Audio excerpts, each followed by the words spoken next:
nating makikita sa panahon natin ngayon ang hindi pa nangyayari mula noon. Ano ito?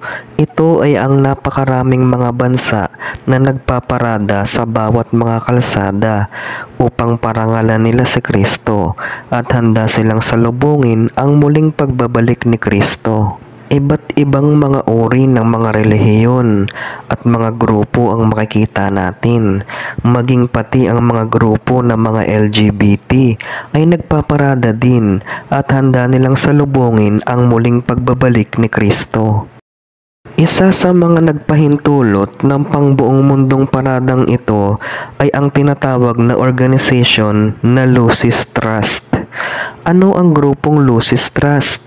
Ito ay ang organisasyon na binubuo ni Alice and Foster Bailey. Ito ay isinagawa mula noong taong 1922 na ang dating pangalan nito ay Lucifer Publishing Company, na ang salitang Lucifer ay dating pangalan ni Satanas. Sino ang mga miyembro ng Lucis Trust?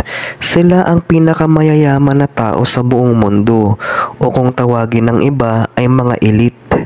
Marami sa mga miyembro nito ang mga kasapi sa United Nations dahil ang layunin nila ay pagkaisahin ng lahat ng mga relihiyon sa buong mundo, na kahit may iba't ibang paniniwala ang iba't ibang mga grupo ng tao sa buong mundo ay nais nilang pagkaisahin na itong lahat at magkaroon ng kapayapaan at sama-sama silang sasalubong daw sa hinihintay nilang Kristo.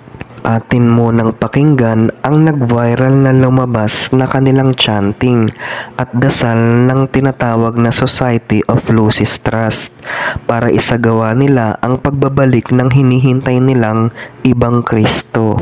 Consider how these inpouring energies are establishing the pathway of light for the coming world teacher, the Christ. May Christ return to earth. May Christ return to earth. May Christ return to earth. May Christ return to earth. Almost directly demanding of the Christ to reappear. For externalization, which will be followed by the reappearance of the Christ. That will usher in the jurisdiction of the Christ on earth. For the coming world teacher, the Christ. To the preparation for the reappearance of the Christ. Ang Kristong tinutukoy ba nila sa kanilang chanting na Lucis Trust Organization ay tunay na Kristo ba na nasa langit o ibang Kristo? Base sa mga dokumento na nakalap ng inyong lingkod na ang hinihintay pala nilang Kristo ay papanaog daw dito sa ating mundo na makikita sa iba't ibang bahagi ng bansa at makikipag-usap ang Kristong kanilang hinihintay sa mga namumuno sa bawat bansa. Matthew chapter 24 verse 27, sapagkat gaya ng kidlat na kumikidlat sa silanganan at nakikita hanggang sa kalunuran, gayon din naman ang pagparito ng anak ng tao. Na ang ibig sabihin ng anak ng tao ay pumapatungkol sa muling pagbabalik ng ating Panginoong Hesukristo. Ibig sabihin, hindi ito secret rapture para maliwanagan tayo sa mga maling na ituro ng ibang mga mangangaral, kundi ang tunay na pagbabalik ng tunay na Kristo ay makikita ng lahat ng tao sa lahat ng parte ng buong mundo. Makikita ng lahat ang pagdating ng tunay na Kristo at ito ang pinakakamangha-manghang mangyayari sa buong kasaysayan ng ating planeta at hindi ito lihim o hindi sa iba't ibang panig ng bansa lamang siya magpapakita sa iba't ibang mga araw o oras. Luke chapter 17 verse 24, sapagkat gaya ng kidlat na pagkislap buhat sa isang panig ng silong ng langit ay nagliliwanag hanggang sa kabilang panig ng silong ng langit. Gayon din naman ang anak ng tao sa kanyang kaarawan, na ibig sabihin sa muling pagbabalik ni Kristo na kagaya ng kislap ng kidlat na makikita nating lahat. Hindi tatapak ang paa ng tunay na Kristo sa lupa sa kanyang tunay na pagbabalik o makikipag-usap sa mga leader ng iba't ibang bansa, kundi nakalutang lang siya sa ulap at sasalubungin niya sa hangin ang mga taong ililigtas niya.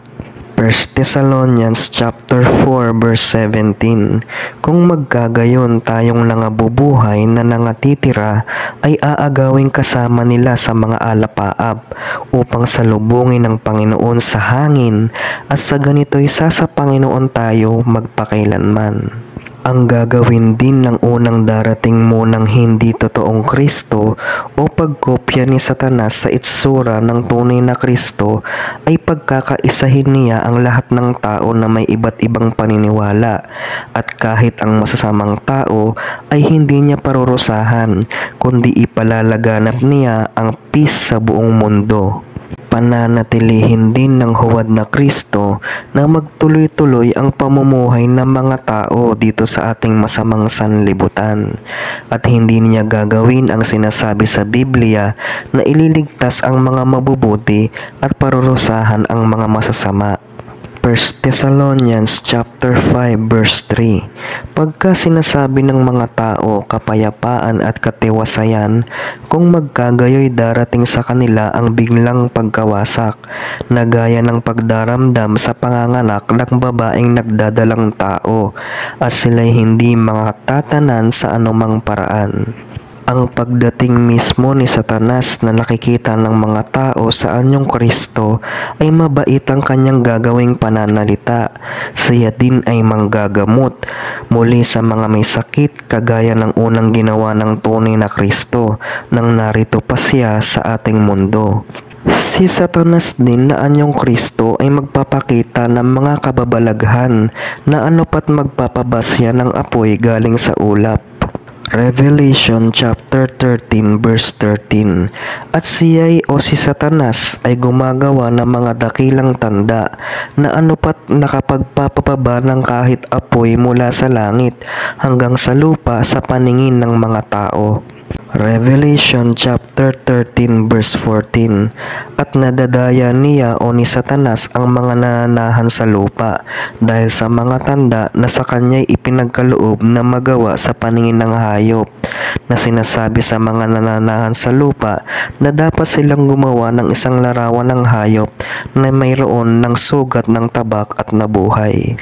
Kaya't kung ating pagkukonektahin lahat kung bakit napakaraming uri ng mga tao, entity at iba't ibang relihiyon o paniniwala ay nasasabik lang makita ang pagparito ng unang-munang kunwaring Kristo sa katauhan ni Satanas na ano't maging ang mga katotohanan na nakasulat sa Biblia ay kanyang papalitan, maging ang tunay na Sabadong Sabat ng Diyos, kundi sa halip ang sasabihin niya sa lahat ng tao ay linggo na ang bagong Sabat. Matthew chapter 5 verse 17 to 18, ayon sa sinasabi ng tunay na Kristo, huwag ninyong isiping ako'y naparito upang sirain ang kautusan o ang mga propeta. Ako'y naparito hindi upang sirain, kundi upang ganapin, sapagkat katotohanan ng sinasabi ko sa inyo, hanggang sa mga wala ang langit at ang lupa, ang isang tuldok o isang kudlit sa anumang paraan ay hindi mawawala sa kautusan, hanggang sa maganap ang lahat ng mga bagay. Kaya't napakahalaga sa bawat isa sa atin ang mag-aral ng katotohanan ng Biblia at ating itong ipanalangin sa Diyos sa tulong ng ating Panginoong Hesukristo para malaman natin kung ano ang katotohanan na salita ng Diyos, nang sa gayon hindi tayo mapasama sa mga madadaya ni Satanas, kundi ang protekta ni Kristo at ng kanyang mga katotohanan ang magiging patuloy nating kalasag sa mga pandaraya ni Satanas.